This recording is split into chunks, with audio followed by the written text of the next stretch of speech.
नमस्कार दोस्तों, आपका हमारे चैनल जुडिशियल व्यू में बहुत-बहुत स्वागत है। आज हम आपको बताएँगे कि अनुच्छेद 21 जो भारतीय संविधान का बहुत ही इम्पोर्टेंट अनुच्छेद है, जिसमें आपको जीवन का अधिकार,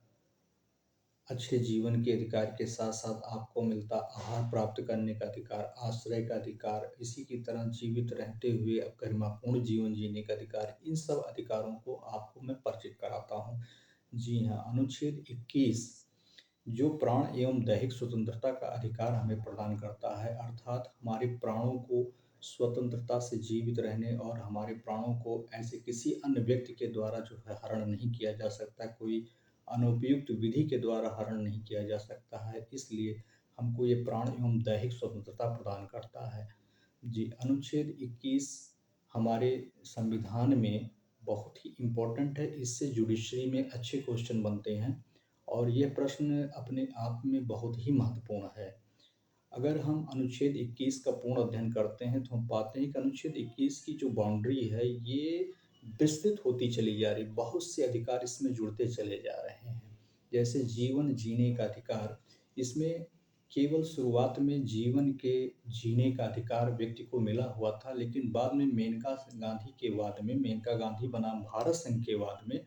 ये बताया गया है कि जीवन जीने के अधिकार के साथ-साथ गरिमापूर्ण जीवन जीने का अधिकार व्यक्ति को प्राप्त हो गया है और यह अधिकार सुप्रीम कोर्ट के द्वारा मेनका गांधी के बाद में प्रदान किया गया। इसी तरीके से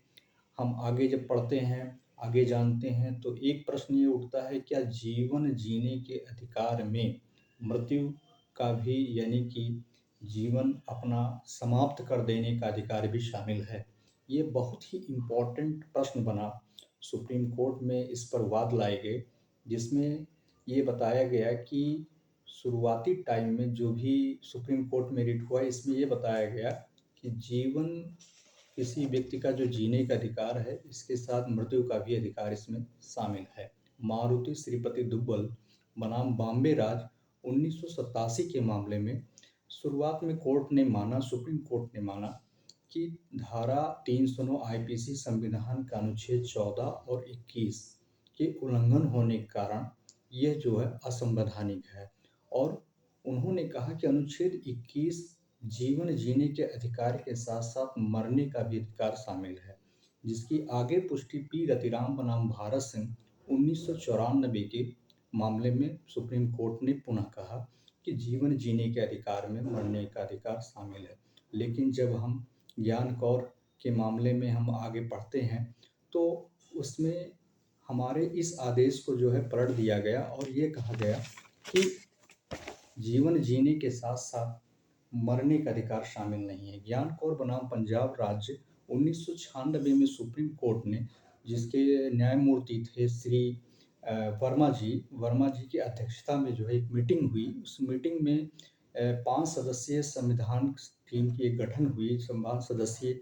न्यायाधीशों का जो है एक कमेटी बनी और इस कमेटी के माध्यम से निर्णय दिया गया और जो पूर्व में निर्णय दिए गए थे, उसका पुनर्विलोकन किया गया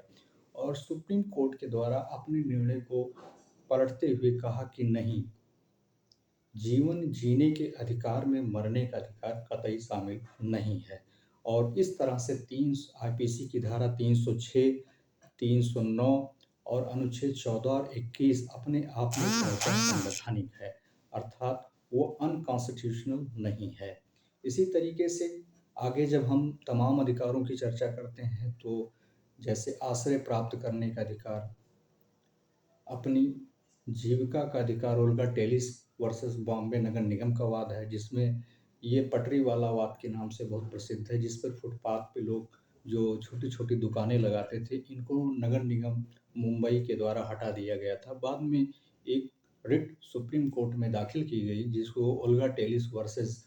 बॉम्बे नगर निगम के नाम से प्रसिद्ध हुई और इस वाद में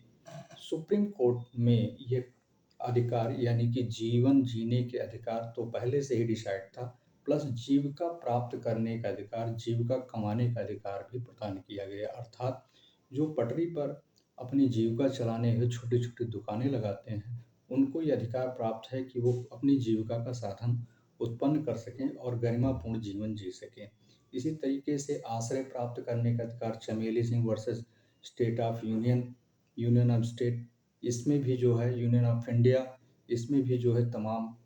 ऐसे अधिकार प्राप्त हुए कि कोई भी व्यक्ति को आहार प्राप्त करने का अधिकार राज्य को है, अर्थात वो आहार प्राप्त कर सकता है। इसी तरीके से इसकी जो बाउंड्रीज़ है आर्टिकल 21 की विस्तृत होती चली गई और आज हम ये कह सकते हैं कि इसमें नए-नए बहुत सारे अधिकार जुड़ते जा रहे हैं। जैसे कि अभी आपने देखा कि पूर्व में कि रामदेव द्वारा जो है बाबा रामदेव द्वारा दिल्ली में एक सभा की गई और जिसमें रात में ये लोग सो रहे थे और स्टेट केंद्र सरकार का विरोध कर रहे थे और उस समय जो है इनके ऊपर रात में सोते हुए लाठीचार्ज की गई सोते समय, जिससे ये मामला कोर्ट में पहुंचा और वहां पर उनको सोने का अधिकार मूल अधिकार के साथ जोड़ा गया और कहा गया किसी व्यक्ति को सोते समय डिस्टर्ब नहीं किया जा सकता, उन्हें रात में इस तरह से लाठी से द्वारा जो है भयभीत करके उनको जगाया नहीं जा सकता, अर्थात उन्हें सोने का अधिकार भी प्राप्त है। मैं इन प्रश्नों पर इसलिए बात कर रहा हूँ क्योंकि जुडिशरी में आर्टिकल 21 पर बहुत सारे केसेस आए हुए हैं और ये केसेस बहुत ही इम्पोर्टेंट, इसमें मेनका गांधी का वाद बहुत ही फेमस है और ज्ञान कौर वर्सेस पंजाब राज्य का वाद भी बहुत ही फेमस है। इसमें 309 और 306 को जो अनकॉन्स्टिट्यूशनल करार कर दिए गए थे, उनको फिर से कॉन्स्टिट्यूशनल बनाया गया। इसके साथ-साथ में तमाम केसेस और भी हैं, जो आर्टिकल 21 को सुरक्षा प्रदान करते हैं। आर्टिकल 21 के तहत जो है हमको अधिकार प्रदान करते हैं। एक चीज़ और कि किसी भी व्यक्ति के जीवन को समाप्त करने के लिए कोई भी व्यक्ति किसी अनुपयुक्त तरीके से उस पर प्रहार करके या किसी भी तरीके से नहीं समाप्त कर सकता। अर्थात अगर सरकार या विधि किसी व्यक्ति के जीवन को समाप्त करना चाहती है तो वो युक्त तरीके से विधि द्वारा स्थापित प्रक्रिया के माध्यम से ही कर सकती है। अर्थात विधि के द्वारा ही किसी व्यक्ति का जीवन हरण किया जा सकता, अन्यथा नहीं। आगे हम इस पर और भी बातें करेंगे, अब तक के लिए सिर्फ इतना ही और हम चाहते हैं कि हमारे इस वीडियोज़ को आप लाइक और सब्सक्राइब करें, जिससे हमारी उपयोगी ये वीडियोज़ आप तक डायरेक्ट पहुंचते रहे। अपने मित्रों को शेयर करें